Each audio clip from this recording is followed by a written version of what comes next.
The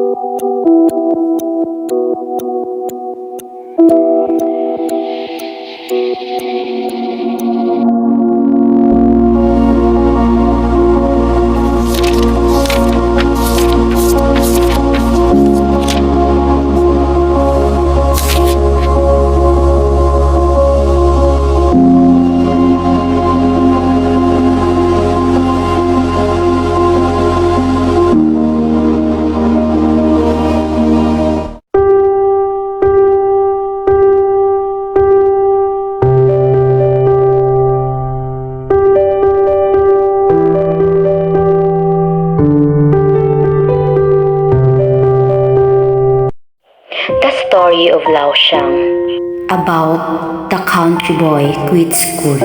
We read about a young boy who had to leave his studies because poverty and family needs became too heavy to bear. This dream of education was cut short by life's harsh of realities.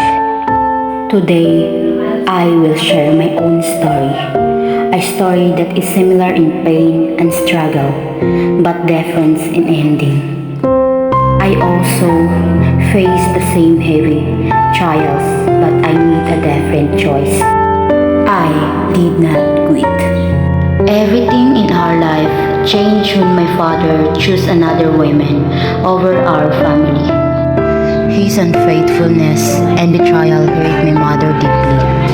The pain and heartbreak were so heavy that she became very ill. She could not recover because the sadness in her heart was greater than any sickness. On June 20, 2003, my beloved mother passed away and left us all alone. According to our tradition, a deceased family member should be laid at home for 9 full days before burial, but my mother was only with us for 8 days.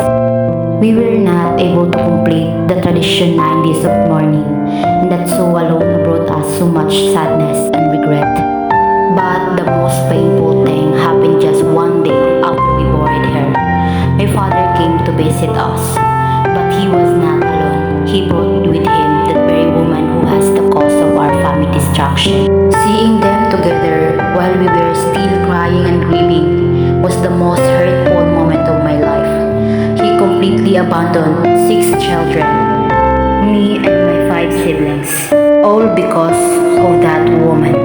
We were 6 young children, motherless and fatherless, with no one to lean on.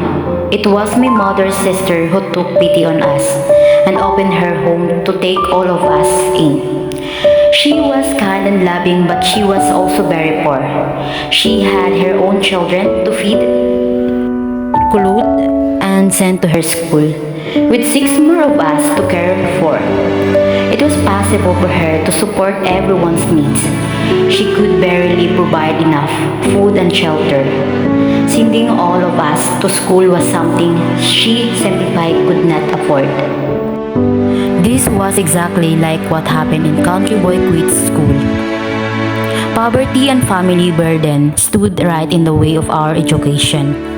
But unlike the boy in the story who had to give up his studies, I made a firm decision. In my heart, I will not let poverty or situation stop me. I will work, I will learn, and I will go to school no matter how hard it will be. I left our aunt's house and looked for work. I became a house helper. I moved from one house to another, from one town to the next. I cleaned floor, washed clothes, cooked meals, and did every kind of hard work asked of me. I live in many different homes and sleep in a small corner or simple rooms. I did every kind of work. Whatever was available, just to earn even a little money for my school needs, uniform, books, and daily food. I transferred school many times because I had to move wherever there was work available. There were days I went to school, tired, hungry, and sad. There were nights I almost gave up because the load of working and studying at the same time was too heavy to carry. But every time I felt weak, I remembered my mother. I remembered that education is the only treasure no one can ever take away from me. I endure all the pain, tiredness, and loneliness just so I could keep learning and reach my dreams. After years of moving around, struggling and fighting for my education, God finally answered my prayers. I met and was welcomed by a kind and loving Christian family. They did not treat me like a helper or a stranger. They treated me as their very own child. They gave me a real home, enough food, proper care, and most importantly, full and wholehearted support for my education. For the first time in so many years, I felt loved and truly valued. They guided me, encouraged me, and helped study comfortably and peacefully. Because of their kindness and love, I was finally able to continue my schooling and work toward my goals. I realized that even when your own family fails you, there are still good people who will care for you and help you grow. My story is deeply similar to Lao Shang's country boy quit school.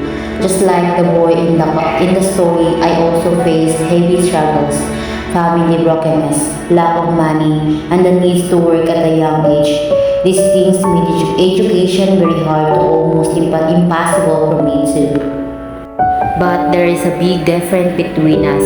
The boy's story had to stop studying, but I chose to keep going. He gave up because he had no choice. But I fought until I found a way and found people who helped me. My life taught me this lesson. Education is not just about grades or diploma. It is the light that guides you in the darkness times. It is the strength you build when you face pain and struggles. My mother's memory, my hard work, and the kindness of people who love me taught me this truth. No matter how hard life gets, never stop dreaming and never stop learning. Education is worth every sacrifices. Thank you for listening to my story.